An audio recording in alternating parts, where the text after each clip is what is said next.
And welcome to another edition of the Nerdy Agent Podcast. I'm your host, Luke Pettersen, with my brothers and fellow nerds, Josh and AJ. Today we're going to chat about the most recent showing data we've been seeing in 2024, comparing that to 2023 from the beginning of January in both situations.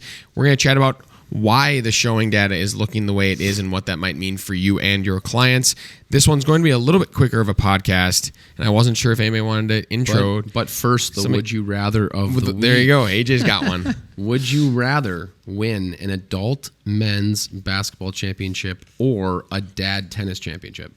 What if you've won both? I know it's hard to pick when you just are a champion so much, but It's hard. Yeah, I mean, the basketball championship involved all three of us, so that was pretty special. But we were terrible at tennis 3 years ago, and we just won it all yesterday. that's pretty crazy. It was pretty fun to have the last shot be an overhead smash and then the racket straight up into the air to win it. But I don't know. Did your racket break? No. I did the knees on the floor and the point to the sky with the fists. Thing. I don't know. Last point of the match. We've come back from a 5-2 deficit in round 2. We've won 4 straight in like 10 minutes. We just started clobbering them. And AJ hits a laser down on the line for a great forehand. Guy just hits a little loop-de-loop right back to me at the net, and I just smashed it, and we won. Who's the better server? AJ is. AJ's the better server. 3 years ago, I was. But you have to AJ's switch. much You have better. to switch every time, Mm-hmm. Every service. every service. Yep, it's we've got a thing going. Why is tennis? Why do they count points incorrectly? So, do you know the history of tennis? No. So the rich elite created tennis. I think it was France is where tennis was created. You can fact check me on that. Is that a family? The rich elite family? No, but like the rich. Well, there's like back in the day there were like the bourgeoisie. Wasn't it the bourgeoisie? And the Yeah, I was proletariat, gonna say. and they didn't want anyone else to know how it worked, and so Okay. they created a scoring system that was so 15, confusing. 30, 40. And the love is I think it's French. Yeah, so la ouve. You can once again fact check this. Is how you say egg in that language. So Zero, it's 0 you have an egg. Yeah, that was how they got love from. So And deuce. I mean, there's so many ridiculous Sounds like a terms. weird sport. you played a 4 points, but it goes 0, 15, 30, 40. It's Advantage. yeah. So they basically made a confusing game so that the other people who weren't the rich elite couldn't learn how to play. That is wild. Yeah, and that's why Edina's so good at tennis. And here we are today. You guys going to Williston and winning a championship. What a world. Cheers. All right, let's get into what actually matters, what the people are listening for. If you'd like us to only talk about random things too, you could put that in the comments and we could just get rid of the real estate economics. I heard Could that you people chat about just this? wanted to hear us talk about our tennis Glory. championships. Yeah. Glory. You know what would be really cool is that you guys won the tennis championship and then the Advisor Realty Group's going to win the Bronze League championship for back-to-back years, and then the Hopkins Berries that AJ is going to be on this summer are going to win Baseball the Class B state championship, and we're going to kind of like sweep all of the sports. I mean, is what my that means. ankle held up in tennis. I may be back for the playoffs in basketball. We'll see. There you go. boy. At least coaching. Yeah, well, I can do that. All right, let's talk about what matters. So what we have here is, and we can post this if people are interested, but we have showing activity by price point for the week that ended the first week of January in 2024 and 2023 as a bar graph kind of next to each other to compare what that's been looking like. Do you guys want to run through the different price points or overall stats on what this looks like? I guess I'll start. Explain this to them. And it kind of piggybacks on what we talked about last week, right? Because we talked last week about the offer information. Mm-hmm. But the offer information we're kind of saying that there's buyer leverage right now in the market, right? So buyers had the ability to kind of offer with fewer contingencies and buy houses with a for sale contingency or have inspections, et cetera, in ways they hadn't been earlier in the year.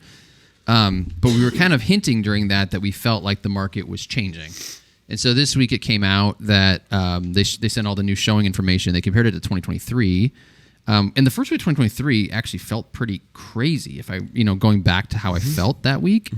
And showing activity, even compared to that week, is up like 20 to 30% right now. 28.9 is that it says? Yeah, and it's consistent across. Can't you see those numbers with our awesome hold on, LASIK? no. Do you guys ever- I can read that from like here. Do you because ever of my do you ever LASIK. do this? Like it's a phone and you try to enlarge the picture. No.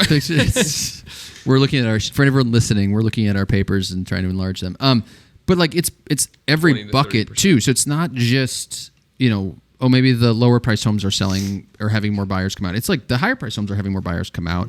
We like to think about the fact that with rates having come down a little bit, they're not down to where they were in 2023, but having come down from where they were at the heights of 2020, end of 2023 into 2024, the buyers are back out. And it's kind of what we all predicted was there's this weird reality, and I don't understand it, and I explain it to all my clients, and some listen and some don't. But in Minnesota market, at least, the new year happens, and people are like, my New Year's resolution is to buy a house this year. I'll wait in December. I'll wait in November. But January 1st, I'm ready to go. And then everyone's ready to go. And all of a sudden, they're like, this market's not fun. So we kind of create this weird cycle that I don't fully grasp from a behavioral standpoint. But we're already seeing it kind of happen again. And the funny thing that I've been telling my clients, especially in like buyer meetings, let's say, if you're looking at what the market's looking like and why it's that way, for some reason, and there's data to back this up, but when you go from 3% interest rate to 6.5% interest rate, everybody goes, holy crap, that's a really high interest rate. I do not want to buy a house at that interest rate. But the second you go from 8% interest rate to 6.5% interest rate, they go, hey, 6.5 is actually pretty good. Saving. Should we give you a business school term of the week? Yeah, what is it? So it's called anchoring and adjusting. There you go. So when your mind it's a negotiation tactic, you anchor on something, right? People put an offer out, but they don't put their best offer out at the beginning, usually if there's a negotiation process, because the other party is going to anchor on a certain number. And so interest rates are the same way, right? When we're anchored mentally on a 3% interest rate being like the norm, all of a sudden it starts rising and 5.5 seems crazy. But when we're anchored on 8 being the norm or 7.5, then when it comes down, it starts to feel less crazy. So our brains are always anchoring and then adjusting to whatever we're anchored against. So it's more the up or down momentum from that anchor that impacts how our brains are thinking about things versus what the actual number is in and of itself. And I think what's interesting with the graph that we're looking at here is you're seeing, if you look at this in buckets, right? So if you look at 0 to 400, we're seeing showing activity be higher, but it's about 15 to 25%-ish higher, right? And then if you move to the next bucket of 400 to 800, you're seeing it be about 40 to 60% higher. Mm-hmm. If you move on to the 800 plus category, you're seeing it be 100 to 150% higher. I think why that's smaller denominators, but yeah. For sure. Yes, much smaller numbers, but in terms of the comparison point, as rates drop, the people with more and more money have more and more flexibility. Yep. Is what I would argue. Yep. And so you're seeing more activity in that 0 to 400 bucket, but there's still a huge tranche of buyers that have a lease that comes up in June and they're 3%, 5% down. They can't afford to say, yeah, I'm fine being out $5,000 for the, foregoing the rest of my lease. And so I think what you're going to see is this start to kind of change back the other direction as we go. And you're going to see more and more showing activity in the 0 to 400 bucket as we approach the summer, because those folks are going to have a timeline that they have to deal with. Whereas people that have more money, they don't necessarily have a specific timeline. Do you think, I was going to say, as rates continue to fluctuate, if they move downward, the percentages of showings above the prior year or above past behavior, et cetera, in the higher price points is going to exceed the lower price points? Yes. Because the other reality is the pent-up demand right now is in the higher price points. Mm-hmm. Because folks that, we've said this a number of times, but folks that have a 3% interest rate and are moving to a 7% interest rate are basically looking at me like, I'm good, right? So agents that have been selling a lot in the move-up buyers have had they had a really hard 2023 because more people just sat on the sidelines. That's not to say more people don't want to buy a house. They just didn't like the trade-off they were having to make. And so you have a year of pent-up demand, maybe 2 at this point, in those higher price points. So if rates start to get to a point where that trade-off is less significant, that's where I think we'll start to see that showing activity increase. Well, and you'll see the other kicker there, Josh, is probably that you're going to see more listings in the lower price points. So ipso facto, you're going to see more showings there too. Yeah. Or more single-family rentals.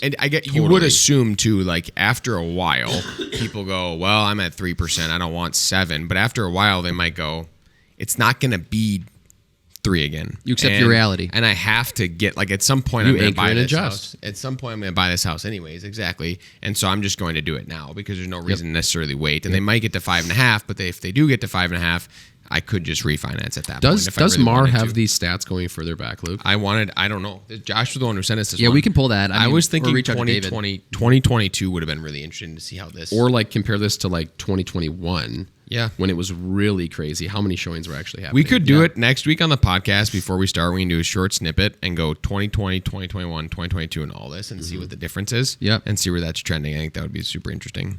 Do you think that as we go into the spring, because you had mentioned that there's going to be more showings in that first bucket, do you think the spread between last year and this year is also going to expand if rates stay, let's say, 6.5? I think that absolutely that will happen. Yes. There'll be more people coming out as their leases get closer than last year. Yeah, and if there's no backstop with additional listings, it's going to be kind of a terrible deal for those people, I think. You know what would be this would be another fun regression analysis for me to do.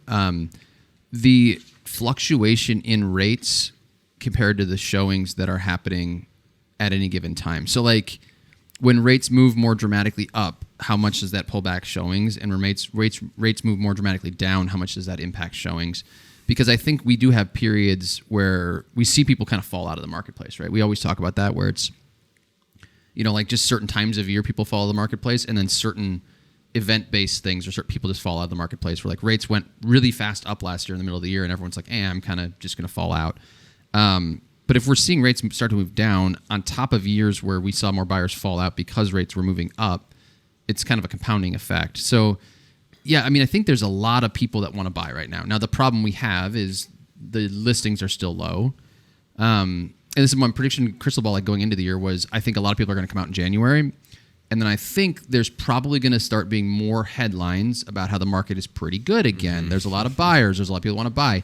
So if the news cycle turns on the real estate market, instead of saying it's the worst market ever to sell your house, into a more positive market in terms of the activity and the inflation, et cetera, and pricing, you may see more sellers then show up to the party in the February timeframe to create a more not balanced, but a better market for agents, at least in the spring. What does that mean for you agents? Those agents out there that have done sales or have been selling houses for 5 years, probably even 3 years, you should be in the ear of all of your past clients in the first quarter of 2024 saying, are you interested in a valuation on your house, or just sending one a valuation on their house and saying, I'm just wanting to keep you updated to give you an idea on what the market's looking like right now. Because if you hit them now, when that cycle comes out and they see it, they're going to come back and they're going to reach out to you, opposed to going to just Joe Schmo that they found on a Facebook ad. Yeah, or grab lunch or grab coffee and just see how they're doing. And they'll bring it up, and then you'll say the same thing I just said. And then they'll maybe be like, oh yeah, that makes a lot of sense. Maybe I should consider selling my house in Q1 of this year, Q2. Yeah, maybe interest rates aren't going to get much better, so maybe it just makes sense for me to move now. And while showings don't necessarily dictate that there's 30% more buyers right now, because buyers might be showing more houses, you don't really know. I mean, it's probably a pretty close indicator.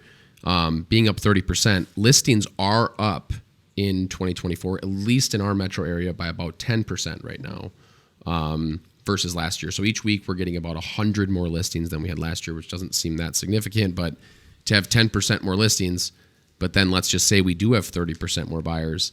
It's a pretty easy math problem for everybody out there. It's more competitive than it was last year at the same time. So you're going to we're going to keep following that, and agents out there should be following that in our market and in their local market, if it's not in Minnesota, of what's the showing activity doing compared to last year and what's the listing activity doing compared to last year, because those are going to marry up and kind of tell you where things are going to go. And you might see supply actually move downward again, which would be pretty wild because it's been going up for 12 months now. Yep. And then I would be not surprised at all if supply moved downward through Q2 of this year. It will. Theoretically. And then add on top of what AJ said, so you have the amount of buyers in the pool, the amount of sellers in the pool, and then I'm losing my train of thought here.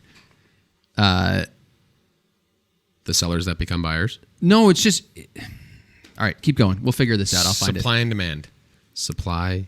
We could just. We could just layer in the offer component to it. So you have last year's buyer pool, you have last year's seller pool, and you have last year's what an offer. We talked about this last week. What kind of offers are winning, right? So do you have inspections? Do you not have inspections? If you're looking at last year in January and 30% of the offers had no inspection, but we have more buyers now and fewer listings, you're probably going to have more offers than that are needing or no inspection, et cetera. Mm-hmm. So you can marry those three things up together to kind of get a sense of, with your clients, here's what it's going to take to win in this marketplace. I do think we are in a unique position still, though, where competition's there. There's a lot of buyers coming out right now looking, but it hasn't really the market hasn't hit to the point where they're going, well, it's early 2022 again, and we're getting 10 offers on all these houses. And sellers are still feeling a little like, if I put it on in 2020, I was definitely going to get multiple offers, but now I'm putting a house on the market this Friday. This house is absolutely stunning. And my seller's a little bit worried, like maybe we won't get that much traffic, maybe